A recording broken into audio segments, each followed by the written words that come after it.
it's enough screen time for you. Come on, hurry up, hurry up, hurry the fuck up! Time! Where are you? You left in the middle of the night, leaving the house a mess. I want my son back. It's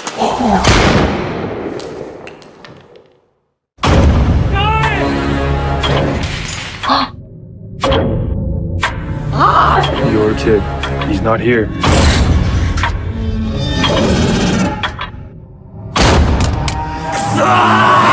No matter where you go, you won't get help. Who is it?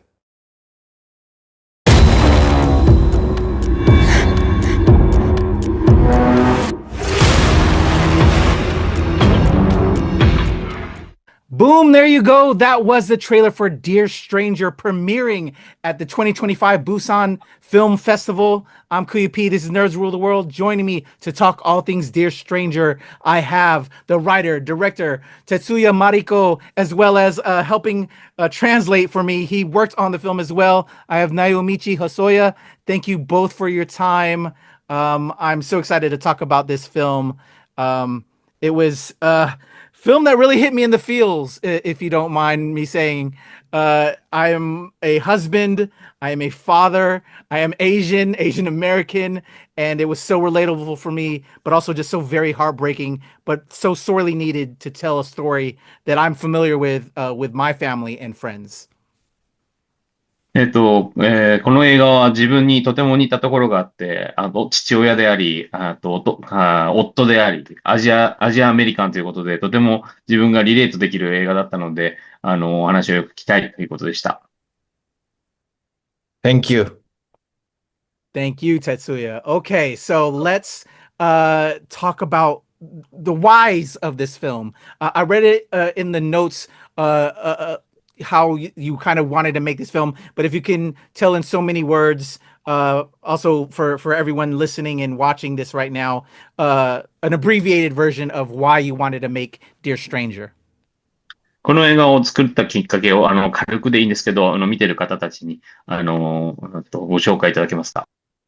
はい、日本語で失礼します。私は1年間、2019年から20年までアメリカに1年間滞在していて、その帰国する日に国家非常事態宣言というのが起きました。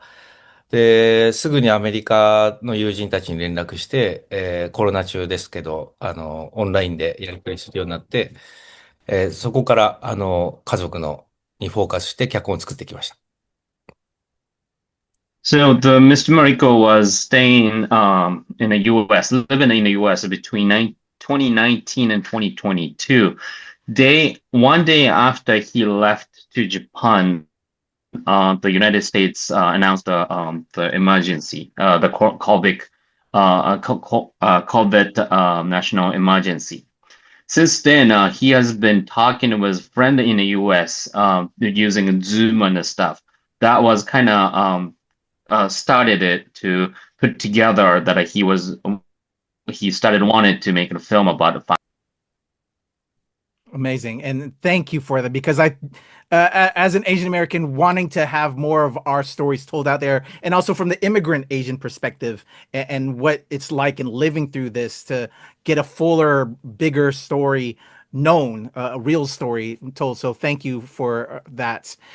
So telling a tale like this that is very hard, very difficult. It's very tragic characters. I felt so endeared and sorry for them. Can we talk about putting that into a film and reaching for that? Were there any personal experiences, or how hard was it to write a film like this and telling a tale like this? アジア人で、しかも移民の自分としてはとてもそういうことを、この話を書いてくれたっていうのはとても嬉しいと。ただいろいろな難しい部分があったと思うんですけども、キャラクターとしていろんなことが起こったり、キャラクターいろんなものを経験したりしてますが、なぜこういうキャラクターを作ったのか、書く時には苦しかったりとか、そういうことがあったのかということをお話しいただきたいそうです。はい、今回は、そうですね、アメリカに住んでいる、日本人のケンジと台湾から出身のジェーンが、夫婦の話で、今回、その夫婦の家族のストーリーを中心に、脚本組み立てていきました。その上でやっぱりまずはそのアメリカの社会みたいなもの、いろんな個別な、ことは取材していって、で、まあ、彼らのその思いやってるけど、すれ違うみたいなものを描きたかったので、なんかそれを、目指して、いろんなこと取材しながら、作っていきました。そう So he developed the story based on the married couple Kenji, who was moving from Japan, moved from Japan, and Jane, who were immigrant from Taiwan, and that was the core of the story. And besides that, outside of that, he did a lot of research about meeting with professionals and stuff, and to develop the story. But he wanted to create what he wanted to create was they think about each other, but it doesn't meet. It kind of like doesn't meet in the middle, and it's kind of the feeling that they do doesn't necessarily help each other. That was the story that he was trying to make. It was heartbreaking, and you just felt so sad, and also wanting them to find happiness. It's touching, but also heartbreaking. So they have their own outlets, as we see through the course of this film. And thank you for allowing me the pleasure to screen it. Uh, the wife has her puppetry. The husband kind of just goes off to, I guess, figure out himself, but he also has his work that he finds himself to kind of, put himself into that because he thinks that will help, with the family. Can we talk about the husband and wife and their own things, especially the symbolism of the puppetry, which really stood out, and just those sequences that we see her finding herself again because she put it away because she became a mother. Can he speak on their own individual ways of coping with their tragic life in relationship?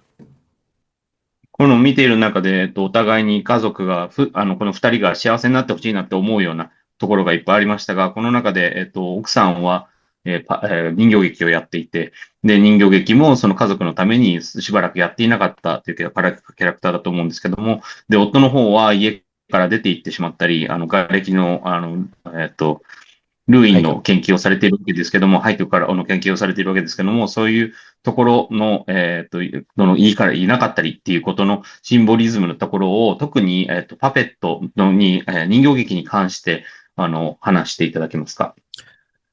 はい、そうですね。まあ、ジェーンが本当に人形劇に情熱を向けている。家族、しばらくその子育てのために休んでいた、人形劇を、今回、そのジェーンはその再開するにあたって、その情熱を人形劇に向けている。で、その人形がやっぱり、映画の中で、故障してしまって修理しに行く。で、彼女はそれを熱心に、修理しに行って、劇団を構築するっていう、まさに彼女というのは、人形劇であり、情熱的なパフォーマンスであり、かつその劇団っていうものとか、まあ、修復する人であり、人形も。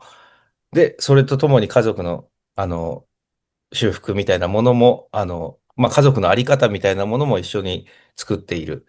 そういうキャラクターです。本当に人形劇に対する情熱と家族との自分がママであること、みたいなことをバランスとって本当に演じている。で、それは、ビッグカイ、まあ、ビッグカイというか、まあ、大きな人形ですね。は一つの象徴ではあります。Yes, the Jane has been. I mean, Jane always had a big passion towards the puppet theater, and she has been breaking because she had to raise a kid, and this was the moment that she came back to the puppet and what she was passionate about. During the filming, you will see that Jane came to fix the puppet. That was symbolism of the showing that she's the person who try to fix things. That kind of related the reason to the family moment too. That she tried to fix the family as well, and but she tried to make a balance between being a mom and the being passionate about fascinated about the puppet. And in the puppet, we see the big boy puppet. That is a kind of symbol within a movie as well. It was so powerful, and it hit me in so many ways. And I saw that layer, and it was so striking. And so, kudos to you guys for just just putting it in every piece of this film and this work. Bravo! It hit for me. So as we go along with the story, what also struck me as a parent, we have these husband and wife dealing with each other, but then also there's this child who's somewhat getting lost in that shuffle because of their relationship. And then, something else happens, but I don't want to spoil for the people that haven't seen the film yet. Can you tell me about having filming that piece and the message that you want to tell there, but then also when we come back from that, how important that is in regards to the story and these people, and how that is so effective in the course of the point he's trying to tell in Dear Stranger. とてもこの複雑なレイヤーが映画の中にあって、それをとても楽しみましたというか、とてもそれを素晴らしいと思いましたと。で、その中で家族二人が、夫婦がいるわけだけども、そこにも少年がいて、少年が、いなくなるっていう話があるんですけど、そこの部分っていうのはですね、その少年がいなくなる中から帰ってくるっていうことに関しては、どういうような意味合いがあったんでしょうか？そうですね。少なくとも彼ら、ジェーンとケンジは、たくさんのコミュニケーション、会話をして、過ごしている。ただ、やっぱり、たくさん喋っているけれど、一つだけ、彼らは、お互いを思いやってるからこそ話せなかったことっていうのが生んだ悲劇ですね。その子供がいなくなってしまったこと。で、それは、彼らにとってはすごく、何よりも大事なものなんだけれど、一つだけそのことは、大事なことを話せてなかったっていうことが、映画の中で一つその物語を展開するにあたって、それぞれがプロフェッショナルとしてエゴもあるし、それぞれの考え方はあるんだけれど、その子供に対しての思いだけが、そこが一つ、なんていうか、ミスしてた。もともとそこが、空白ではあったから、それこう、改めて帰ってきて、その家族3人みたいな形を、その家族をどうやって構築していくか、みたいなところが後半の話の展開になりますね。So both Kenji and Jane, they communicated well. Actually, they do talk well, but not necessarily understand each other. Despite of the amount of the talk they do, and by the fact that they're losing their kids, they kind of remind them that there was some piece that they haven't discussed yet.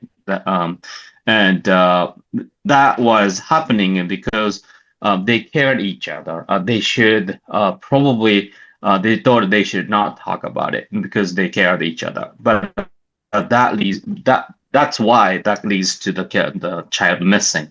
Once a child missing, they decided to build family together. That was the second part of the film. That was theme of the second part of the film, how they want to rebuild the family.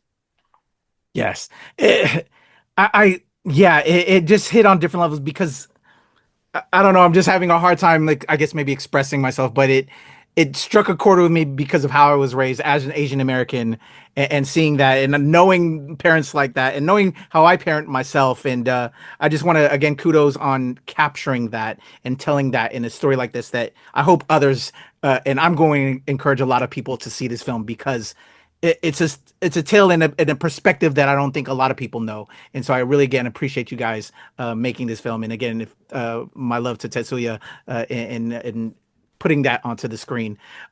If we can side to now just this beautiful cast that you put together for this, as well as this crew, this amazing cast and crew that was put together, and also a character in itself, New York, filming it in New York. Can you talk about why to shoot it in New York, why to set it in New York, but also assembling this amazing cast and crew that he has for this film.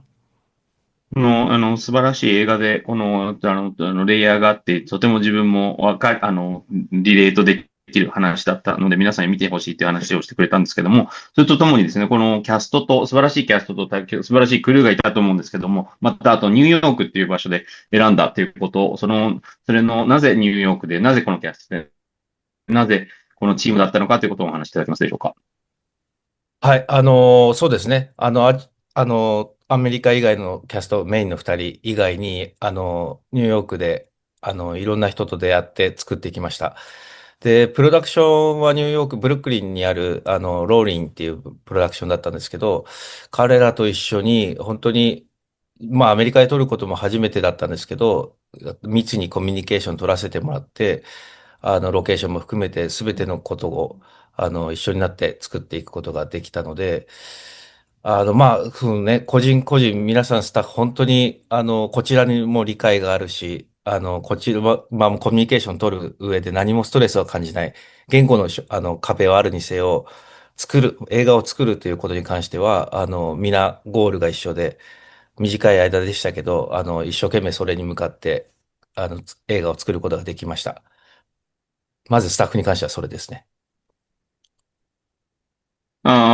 First, besides the main cast, Nishijima and Gwen Lun-Mei, everybody he met throughout in New York, and especially the production, the company called Rolling, they are based in Brooklyn, and they communicated well, and it was first time to make a film in the United States for Mariko, but they try to communicate well, and for the crew individually. Even though they don't speak on language, I mean, the different language, the goal was the same, try to make it a good film. And I think that counted, and that was contributed to make it to this film together. I love that. I think it just shows the beauty of why I love this industry, and I'm sure why you all love this industry. For us to just assemble in the language of making film, bravo, and just again, well done by everybody. It takes a village, to make something we love, and everyone on here did an amazing job. So please extend my thanks. To kind of close us out, and again, thank you so much for your time, and I really appreciate you all helping with this interview and interpreting everything here. To Tetsuya, what do you hope when people see Dear Stranger that they take away from the film? I know for myself, as an Asian American, as the son of immigrants, and now, I feel like this story is my people and my friends. It's going to be theirs as well, and something we can point to when it's hard for us to vocalize it. What do you hope people take away from this film, Tetsuya? まずはこの映画の素晴らしいところをできているのは素晴らしいと思いましたと、いろんな人に見てほしいと思うんだけど、自分は、移民の子供として思うところがいっぱいありましたと。で、特に、移民の子供だからこそ言えないこととかもいっぱいあって、そういうものを感じたと、見た人には監督はどんなことを思ってほしいのでしょうか。はい、多分、ありがとうございます。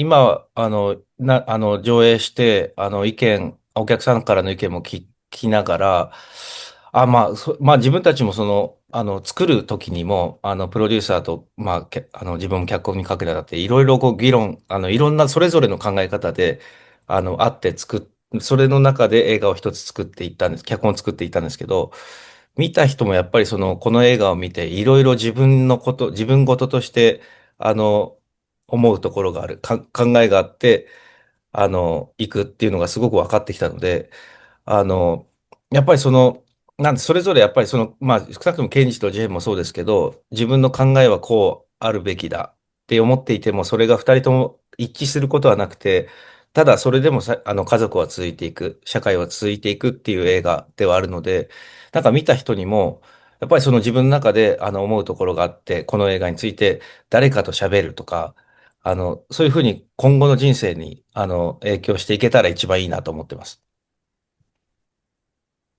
So, since it's been screened in Japan and in Busan, he has been talking with a lot of people who watched it. And while we are making a film, we had a lot of discussion, and a lot of people had different ideas, and they put together and decided the direction.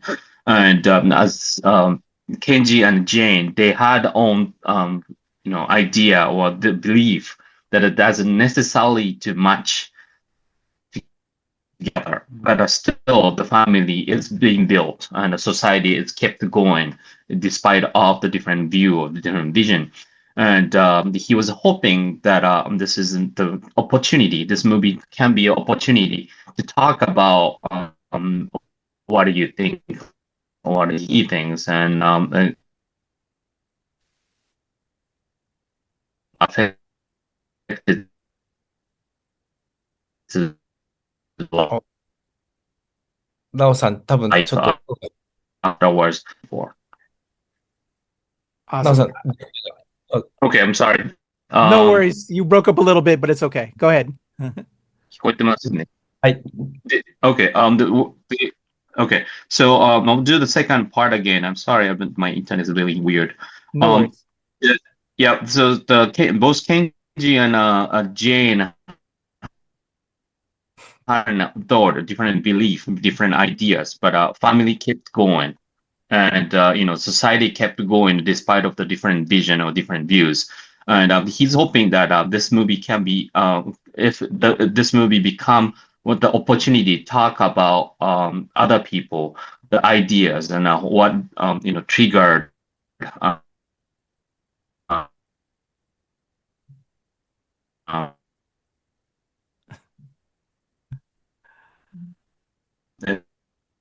No worries. I think we're having a little bit of. There we go. The heal on lifetime and a long time. I Let me see. One second. no What do you got? worries. What I'm getting is I believe it'll be a talking point and help start conversations. If I'm not mistaken, Hosoya. Thank you so much. I think we're having a little bit of troubles, but that's not a problem. Tetsuya Mariko, thank you so much for your time. Again, an honor and a pleasure. This was a wonderful, heartbreaking, sweet, relatable, amazing film for me. And I'm definitely going to be talking about it to the rest of my friends and family and encouraging all of my friends and listeners and fellow filmmakers to check it out, to be inspired. So thank you so much. And Naomichi, Hosoya, thank you so much for your interpreting on this. Shout out to my pal, Will Zhang with Blade Vista PR for, again, all the beauty that you bring to me with what I do here at Nerds Rule the World. Again, everybody go check out Dear Stranger. I'll have more info as we comes out. It's still in, it just launched at the Busan Film Festival. Again, congratulations to Tetsuya and everybody on the team. And as we get more word and it gets out more, I'm definitely going to put the word out so people can check it out. But you got to check out Dear Stranger, y'all. I'm KUYA P. This is Nerds Rule the World.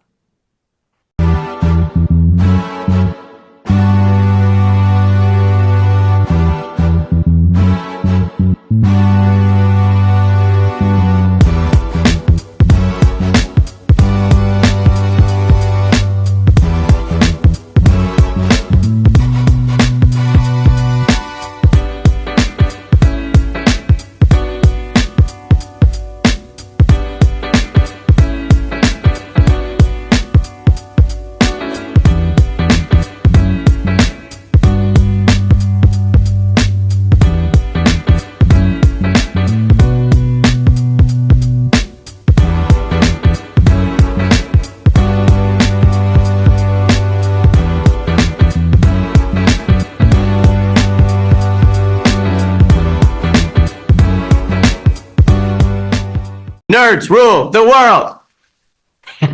Pleasure chatting with you. Love to all my nerds who rule the world. Nerds rule the world. Yes, we do. Thanks. Nerds rule the world. Thank you. I love the nerds ruling the world, so more power to you. Patrick, what up, man? And yes, they do. Nerds rule the world, kid. Yes, what I'm sir. saying? I'm one of Thank them. you. Awesome. KUYA P, nerds rule the world. Hello. Yes, they do. Oh, Nerds rule the world. I got It's in the title of your show, like Nerds Rule the World. Like, I want more Black weirdos on screen, and I don't feel like we ever get to see that very much. Thank you so much. Nerds do rule the world. Yes. Thank you. Thank you, Nerds Rule. Love it. Hello, Sarah. Hello, Julian. Yes, Rock on. I love it. Thank you so much. It's good to see you. I love Nerds Rule the World. But yeah, there's a heavy nerd component, man. Yeah. And at the end of the day, if you ask me, nerds rule the world. So absolutely. And you're right, nerds do rule the world. We're just the best. Yes. Yes. Nerds do rule the world. I agree. We do. I agree. We're awesome, aren't we? Thank you, ladies. Nerds so much. Yes. Thank you, guys. Bye. And nerds really do rule the world. Thank you, sir. It's your boy KUYA P, nerds rule the world. Thank you so much, guys. I appreciate you. do. They rule the world all right. Yes. Take care, Tony. Thank you, guys. Well, I was good until I saw that this is Nerds Rule the World. So are we talking about like everybody you interview is a nerd, right? Oh, it's a legal requirement. It is. It's a legal requirement. Or are you, or the second you popped on screen, I was like, wait, are you supposed to be the queen nerd then? I hope so. My handle is Heather is a nerd, so I am a professional at least. Okay. But then you enter that whole question of like, well, if you're calling yourself a nerd, are you really a nerd? True nerd, would they call them? I don't know. I'm going to start going cross-eyed. Going to psychoanalyze this a little bit. Yeah.